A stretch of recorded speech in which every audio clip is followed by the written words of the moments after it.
Сәлеметсіздер ме балалар? Балалар, біз бүгін ойынға қатысамыз. Қазақтың ұлттық ойыны. Бізде қазақтың ұлттық ойындары көптеген бар Қазақстанымызда. Қандай бізде ойындар бар? Кім біледі? Ана жақтан қарауға болады. Ұлттық ойындар. Тақия, тастамақ, қанталапай деген ойын бар. Атқабыл, көтермек, арқан тарту. Бұл бізде қазақтың ұлттық ойындары. Біз сендермен бүгін сол ойындардың біреуін ойнаймыз. Тақия, тастамақ деген ойын. Қазір мен сендерге түсіндіремін, сосын сендер ары қарай ойнайсыңдар. Жақсы ма? Тақияны аламыз, тез-тез жүгіреміз. Мен кімнің артына қоямын, сол орнынан тез тұрады.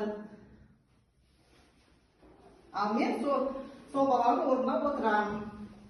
Енді Нармина.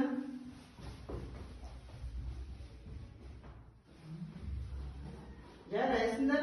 Каусар. Мирас. Каусар орнына отырады. Кімнің артына лақтырған жоқпыз, Мирас? Жоқ, Нармина лақтырдық қой. Нармина, тұра ғой. Орнына отыр.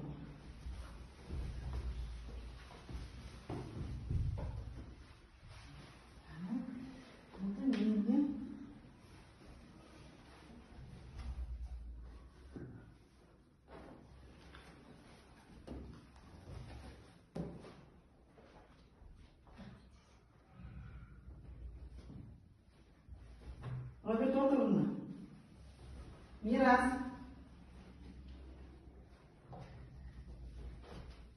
Бәрі келді. Болды, Мирас келіп отыр. Міне, жарайсыңдар балалар. Қандай біз ойын ойнадық? Тақия, тастамақ. Ұнады ма сендерге ойын? Бұл бізде қазақтың ұлттық ойыны. Бүкіл Қазақстанда осындай ойынды ойнайды. Наурыз мерекесінде де ойнайды. 22 наурыз мерекеде үлкендер ойнайды, аталар, балалар ойнайды. Рахмет, жарайсыңдар.